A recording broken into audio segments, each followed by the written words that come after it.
የግሽ አባይ ፈርጡ የባላገር ምልክት ባላገርነትን ስሙ ያደረገ ደግሞም ባላገርነትን ከትላንት እስከ ዛሬ የዘመን ድልድይ ሆኖ ያለመታከት በመምሰል ሳይሆን በመሆን ያሻገረ ነው እሱ።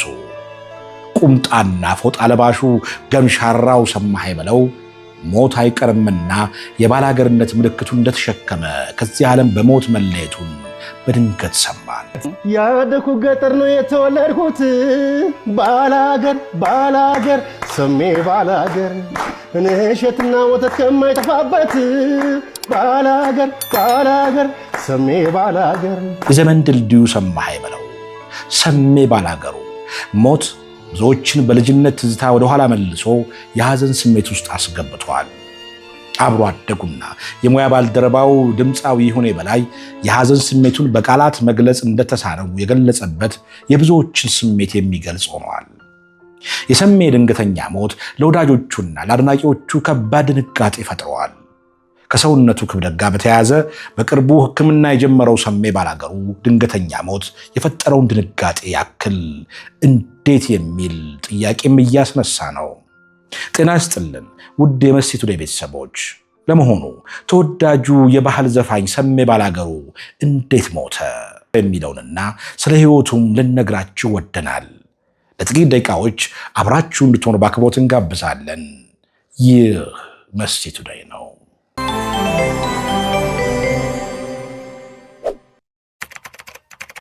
አንጋፋው የባህል ሙዚቃ ድምፃዊ ሰማህ በለው ሰሜ ባላገሩ ህልፈት ከሙያ አጋሮቹ እስከ ወዳጅ አድናቂዎቹ ጥልቅ ሐዘን ፈጥረዋል።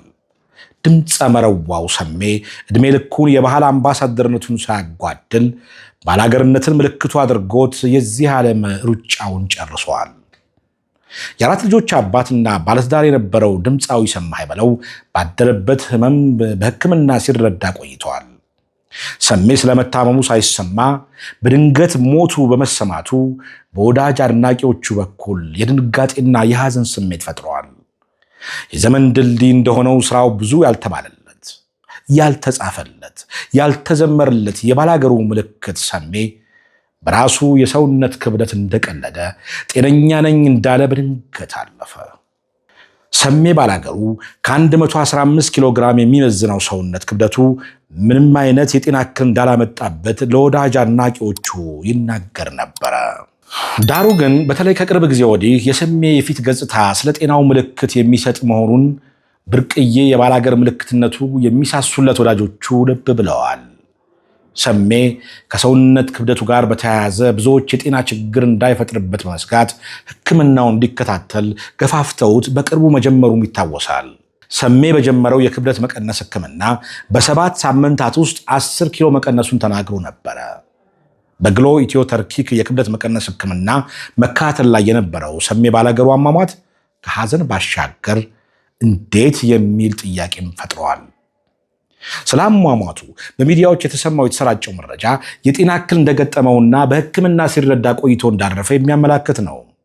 ይሁን እንጂ ሰሜ ታሞ ሕክምና ላይ ስለመሆኑ በቤተሰቡም ይሁን በቅርብ ወዳጆቹ ይፋ የተገለጸ ነገር ሳይኖር በደፈናው የተሰራጨው መረጃ አጠያይቀ ሆነዋል። ሰሜ ራሱ ከክብደቱ በቀር ምንም አይነት የጤና እክል እንደሌለበት መግለጹን ተከትሎ በጠና ታሞ በሕክምና ሲረዳ ቆይቷል የሚለው መረጃ ምንጩ በውል አይታወቅም። ጉዳዩ ጥያቄ መፍጠሩን ተከትሎ የቅርብ ወዳጆቹ ስለ አሟሟቱ በሰጡት ማብራሪያ የተሰራጨው መረጃ መሰረት የሌለው መሆኑን ጠቁመዋል። ከወዳጆቹ መካከል አንዱ የሆነው አቻሬ ጫማ ስለ ሰሜ አሟሟት ከልጆቹ አጣርቶ በሰጠው ማብራሪያ እንደተባለው ታሞ በሕክምና ላይ አልነበረም። ሕይወቱ ያለፈው ትናንት ጧት በድንገት የህመም ስሜት ተሰማኝ ብሎ ልጆቹ ወደ ሕክምና ወደ ሆስፒታል እየወሰዱት መኪና ውስጥ ዘንበል ብሎ ይደክምባቸዋል። ወዲያው ወደ ሆስፒታል እንደደረሰ ድንገተኛ ሕክምና እርዳታ እንደተደረገለት ብዙም ሳይቆይ ሕይወቱ ማለፉን ልጆቹ አረጋግጠዋል። አቻሬ ጫማ ከልጆቹ ሰማሁት ብሎ እንደሰጠው ማብራሪያ ከሆነ የሰሜ አሟሟት ድንገተኛ እንጂ ታሞ ሕክምና ክትትል ላይ እንዳልነበረ ነው። ሰሞኑን ጥሩ ሁላችንም በስክሪን ላይ እንደምናየው የተለያዩ የሕክምና ዘዴዎችን የተጠቀመ የሰውነት መቀነስ ፕሮግራም ላይ እንደነበረ እናውቃለን። በተረፈ ግን ዛሬ ጠዋት ላይ ትንሽ ደካከመው ነው ያለኝ ልጁ። ደካከመውና እኔን ጠሩኝ። ከዛ ከሌላኛው ወንድሜ ጋር ሆኜ ወደ ሆስፒታል ይዘነው ስንሄድ በቃ እየሄድን እያለ እዛ ወንበሩ ላይ ዘንበል አለን የሚለኝ። ከዛ በኋላ ግን እዛው በፍጥነት ሆስፒታል ሐኪም ቤት ከደረሱ በኋላ እዛው ሐኪም ቤት ይዘውት እንደገቡ ወዲያው ነው፣ ብዙም አልቆየ፣ ወዲያው ነው ያለፈው ማለት ነው ሰሜና። በጣም ነው የሚያሳዝነው። ይሄው ነው እንግዲህ የነበረው ሁኔታ ዛሬ ጠዋት።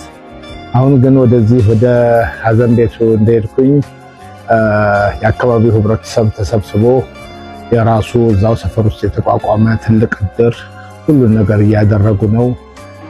ቀብሩም ነገ እንደሆነ ተረድቻለሁ። ሰዓቱም 9 ሰዓት ነው።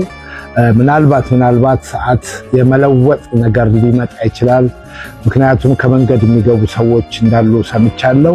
ምናልባት በዚህ ምክንያት ካልተለወጠ በስተቀረ የቀብሩም ስነ ስርዓት 9 ሰዓት በቦሌ በቡልቡላ መድኃኔዓለም 9 ሰዓት ላይ እንደሚፈጸም ነው ያለኝ መረጃ፣ ነገ ማለት ነው። እንግዲህ በዚሁ መጽናናቱን ለቤተሰቡም ለህዝቡ ይስጥልን፣ በቃችሁ ይበለን። ሰሜ በድንገት ማረፉ የተሰማው ክብደቱን ለመቀነስ ክትትል በጀመረበት አጋጣሚ መሆኑ ጥያቄ እያስነሳ ነው። ለሞት ያበቃው ድንገተኛ ህመም ምናልባትም ከጀመረው የክብደት መቀነስ ሕክምና ጋር ሊገናኝ እንደሚችል የጠረጠሩም አልጠፉም። ምንም እንኳን እንዲህ አይነት ጥያቄዎች ቢነሱም ስለ ጥርጣሬው ከሰሜ ቤተሰቦችም ይሁን ከወዳጆቹ በይፋ የተባለ ነገር የለም። ሰሜ ክብደቱ ምንም አይነት የጤና እክል እንዳልፈጠረበት ሲናገር የሚታወቅ ቢሆንም በጊዜ ሂደት ችግር ሊያመጣ እንደሚችል ተረድቶ ሕክምናም ጀምሮ ነበረ። በክብደት መቀነስ ሕክምናው ላይ ለውጥ እያገኘ መሆኑን ከመግለጽ ውጭ ዝርዝር ነገሮችን አልገለጸም። ክብደት ለመቀነስ ተብሎ የሚደረጉ ሕክምናዎች በጥንቃቄ ካልተደረጉ አንዳንድ ጊዜ እስከ ሞት የደረሰ አደጋ ሊያስከትሉ እንደሚችሉ የጤና ባለሙያዎች ይገልጻሉ። 7 ሳምንት ሕክምና 10 ኪሎ ቀንሻለሁ። ጤና ይስጥልኝ ውድ ቲክቶክ ቤተሰቦቼ፣ ዛሬ ሁላችንንም ያስደነገጠ የሞት ዜና ሰምተናል። ታዋቂውና ተወዳጁ ሙዚቀኛ ሰማኸኝ በለው ባደረበት ህመም በሕክምና ሲረዳ ቆይቶ በዛሬው ዕለት ከዚህ ዓለም በሞት መለየቱን ፋና ሚዲያ ኮርፖሬሽን ዘግቧል። ለቤተሰቦቹና ለአድናቂዎቹ መጽናናትን እየተመኘ የህመሙ ምክንያት ገና ይፋ ያልተደረገ ቢሆንም ከሰሞኑ ክብደት የመቀነስ እንቅስቃሴ ላይ እንደነበረ ሁላችንም የምናስታውሰው ነው። ከራሱ አንደበትም እንደሰማነው በአጭር ጊዜ ብዙ ኪሎ ግራም እንደቀነሰ ሲናገር ሰምተነዋል። በአጭር ጊዜ ባልተጠበቀ መልኩ ራፒድ የሆነ ክብደት መቀነስ ሊያስከትላቸው የሚችሉ ብዙ ከባድ የጤና እክሎች አሉ። አንዳንዶቹም እስከ ሞት ሊያደርሱ ይችላሉ። መረጃውን ሼር በማድረግ ያለ ባለሙያ ምክር በአጭር ጊዜ ክብደት ለመቀነስ በሚደረግ ሙከራ የሚመጣ የማይድን በሽታና ሞትን እንከላከል እላለሁ። በድጋሚ ለወዳጆቹ ለዘመዶቹ መጽናናትን እመኛለሁ። ነፍስ ይማር። ሰሜ ባላገሩ በሙያ አጋሮቹ አንደበት የሰሜ አብሮ አደግና የሙያ ባልደረባ ድምፃዊ ይሁኔ በላይ ጥልቅ ሐዘን እንደተሰማው ባጋራው መልእክት ገልጿል። ይሁኔ የሐዘኑን ሲገልጽ ደዳሁን ሰሜ ከልጅነታችን ጀምሮ ጥበብ አገናኝታን በግሽ አባይ የባህል ቡድን ውስጥ ብዙ ትዝታ፣ ብዙ ፍቅርና የማይረሳ የህይወት ጉዞ አብረን አሳልፈናል። የውድ ጓደኛዬን ህልፈት ስሰማ ልቤ በእጅጉ አዝኗል። ስሜቱንም በቃላት ለመግለጽ አቅቶኛል። ነገር ግን ሞት ከዚህ ዓለም ወደ ጌታ የሚደረግ ሽግግር መሆኑን እናምናለን። መሐሪው አምላክ ነፍሱን በአብርሃም በይስሐቅና በያዕቆብ እቅፍ ያደርግለት፣ በገነትም ረፍት ያደርግለት። ለቤተሰቦቹና ለምንወደው ሁሉ የመንፈስ ቅዱስን ማጽናናት ይስጥ። ነፍሱን ይማር፣ መንግሥተ ሰማያትም ያውርሰው፣ አሜን ብሏል ይሁኔ በላይ። ተወዳጁ ድምፃዊ ቴዲ አፍሮም በሰሜ ድንገተኛ ሞት የተሰማውን ሐዘን በይፋዊ ማህበራዊ ትስስር ገጹ አጋርተዋል። በሰሜ ህልፈት ጥልቅ ሐዘን እንደተሰማው የገለጸው ቴዲ ለቤተሰቦቹ፣ ወዳጅ አድናቂዎቹ መጽናናትን ተመኝተዋል። ሌላኛዋ የሙያ ባልደረባው የአምባሰሯ ንግሥት ማሪቱ ለገሰ በሰማኸኝ ሞት የተሰማትን ጥልቅ ሐዘን ገልጻለች። የባህል ንጉሥ ነበር ስትልም ገልጸዋለች። ህልፈቱን ከሰማች በኋላ በሐዘን መዋጧን ለቢቢሲ የተናገረችው ማሪቱ ድምፃዊው መልካም ሰው እንደነበረም ጠቅሳለች። ማሪቱ ከሰማኸኝ ጋር አብራ ባትሰራም ይቀራረቡ እንደነበረ ጠቅሳ እናትዬ በጣም ያሳዝናል፣ የሚሞት አይመስልም ብላለች። ድምፃዊው አስቻለ ፈጠነ በጣም ጎበዝ የባህል አምባሳደራችን ነበር ሲል ገልጾታል። አንድ የአገው ሙዚቃን እና አረበቃ የሚሉ 2 ዜማዎችን ለሰማኸኝ እንደሰጠው አስቻለው ተናግረዋል። በጣም ልዩ ሰው ነበረ። እኔ ስለ ሰማኸኝ ለመመስከር ቃላት ያጥረኛል ሲል ለቢቢሲ ስሜቱን ገልጿል። ድምፃዊው አረጋኸኝ ወራሽ እንደሚለው ሰማኸኝ በኢትዮጵያ የሙዚቃ ታሪክ ውስጥ ትልቅ ቦታ ያለው ድምፃዊ ነው። በባህልና ዘመናዊ የሙዚቃ ስልት ውስጥ በጉልህ ስሙም እንደሚነሳም ተናግሯል። ለረጅም ዓመታት ያገለገለ በጣም ተወዳጅ የሆነ ወደ ታች ወደ ላይም ሳይል ደረጃውን ጠብቆ ባህላዊ ሙዚቃን በደንብ የተጫወተ ነው ሲልም አረጋኸኝ ለቢቢሲ አስተያየቱን ሰጥቷል። ሰማኸኝ ክብደት ለመቀነስ እያደረገ የነበረውን ጥረት በመጥቀስ ህመሙንም ሳንሰማ በሙያው ውስጥ ያለን ሰዎች አስደንጋጭ ዜናን የሰማን በማለት ሐዘኑን ገልጿል። ሰሜና ከሞቱ ጋር ገኖ የወጣው ለመታሰር ከአሜሪካ የመመለሱ ድንቅ የታሪክ አጋጣሚም ስቲንግ እንንገራችሁ። ድምፃዊ ሰማኸኝ በለው ሐምሌ 7 ቀን 1994 ዓ.ም ከሌሊቱ 10 ሰዓት ላይ በአዲስ አበባ ባምቢስ ድልድይ አካባቢ መኪና ሲያሽከረክር አደጋ ደርሶ ነበረ። በአደጋው ወቅት አብሮት የነበረውና የታወቀው የግጥምና ዜማ ደራሲ ግሩም ተስፋዬ ሕይወቱ አለፈ። በቸልተኝነት መኪና በማሽከርከር የሰው ነፍስ እንዲጠፋ አድርገሃል በሚል ክስ ተመሰረተበት። ፍርድ ቤቱ የሰማኸኝ በለውን መከላከያ ምስክሮች ከሰማ በኋላ በቸልተኝነት የሰው ሕይወት የማጥፋት ወንጀል ጥፋተኛ አድርጎት በ3,000 ብር የገንዘብ ቅጣት አሰናበተው። የገንዘብ ቅጣቱ እንዲከፍል ከተደረገ በኋላ በነፃ ቢሰናበትም አቃቤ ሕግ ቅጣቱ እጅግ የቀለለ ነው፣ አደጋው ሆን ተብሎ የተደረገ ነው በሚል የቅጣት ማሻሻያ ይግባኝ ጠየቀበት። ከፍተኛው ፍርድ ቤት መዝገቡን እንደገና መርምሮ የቀድሞውን የገንዘብ ቅጣት በመሻር በድምፃዊ ሰማኸኝ በለው ላይ የ5 ዓመት ጽኑ እስራት ፈረደበት። የእስር ውሳኔው ከመተላለፉ አስቀድሞ ሰማኸኝ በለው ለስራና ለሙዚቃ ዝግጅት ወደ አሜሪካ ሀገር ሂዶ ነበረ። ፍርዱን የሰማውም አሜሪካ እያለ ነበረ። የፖለቲካ ሻጠር ተሰርቶብኝ ነው የተጠየቅኩት እንጂ ጓደኛዬ ሞቶ እኔ በመትረፌ ምክንያት ብቻ ልጠይቅ አይገባም ብሎ ቢያምን ፍርድ ቤቱ ያስተላለፈበትና እሱ የሚያምንበትን የስር ፍርድ ቤት ተቃውሞ አሜሪካ መቅረት የሚችልበትን እድል ቢኖረውም የጓደኛዬ ደም እያሳደደኝ በሰው ሀገር በስደት መኖር አልፈልግም፣ ፍርዴን ጨርሼ በነፃነት መኖር አለብኝ በሚል የህሊና ውሳኔ በራሱ ፍቃድ ወደ ኢትዮጵያ ለመመለስ ወሰነ። ሰሜ ሳይውል ሳያድር የአውሮፕላን ትኬቱን ቆርጦ ወደ ሀገር ቤት እንደተመለሰ በቀጥታ ወደ ተፈረደበት እስር በፍቃዱ ገባ። ይሁን እንጂ ሙሉውን 5 ዓመት አልታሰረም። በእስር ቤት ውስጥ የነበረው እጅግ መልካም ስነምግባር ኪነጥበብ ክፍል ውስጥ ለሰጠው ከፍተኛ አገልግሎትና እስረኞችን የሙዚቃ ትምህርት ሰጥቶ በማስመረቅ ባበረከተው ቀና አስተዋጽኦ የይቅርታ ዕድል አግኝቶ ከ2 ዓመት ከ6 ወር እስር በኋላ በነፃ ተለቋል። ሰሜ ባላገሩ ባህላዊ እሴቶችን የጠበቁ ማህበራዊ ህይወትንና የባላገሩን የአኗኗር ዘይቤ የሚያንጸባርቁ በርካታ ተወዳጅ የሙዚቃ ስራዎችን ለአድማጭን አበርክተዋል።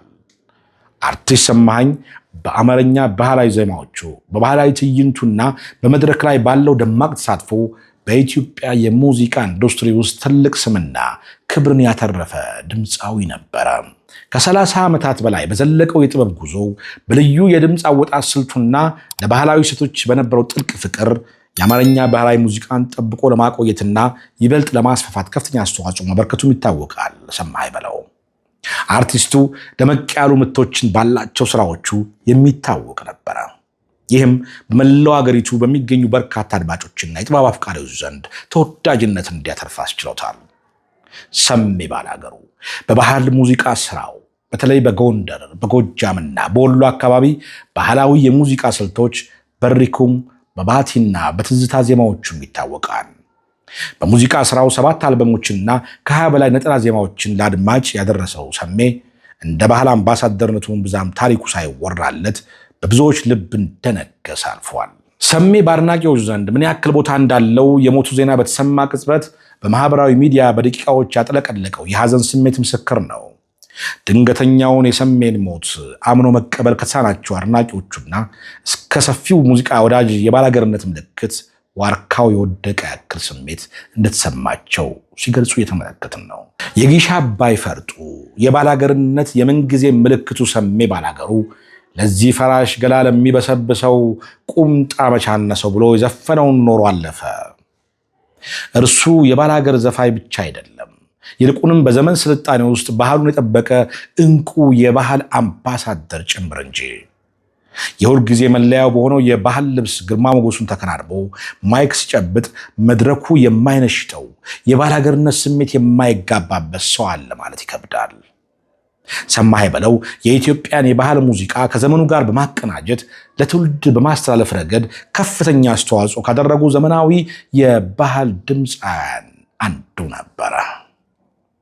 የባህር ዳሩ የግሽ አባይ ኪነት ውጤት ሰሜ ከባህላዊ የሙዚቃ መሳሪያዎች የታጀቡ የሀገር ፍቅርን፣ ማህበራዊ ህይወትንና ፍቅርን የሚያንጸባርቁ የሙዚቃ ስራዎቹ በብዙዎች ልብ ተጽፈዋል። የባህል አምባሳደርነትን የዘመን ድልድይ ሆኖ ከ90ዎቹ እስከ ዛሬ ድረስ ያለመታከት የዘወትር ልብሱ እንዳደረገ ቢሰናበትም የባላገርነት ዋርካነቱ በዘመን አይሽሬ ስራዎቹ ሕያው ሆኖ ይቀጥላል። መሴ ቱደይ በድምፃዊ ሰማኸኝ በለው ህልፈት የተሰማውን ጥልቅ ሐዘን እየገለጸ ለቤተሰቦቹ፣ ለወዳጅ ዘመዶቹና ለአድናቂዎቹ መጽናናትን ይመኛል። ሰሜ ነፍስህ በሰላም ትረፍ።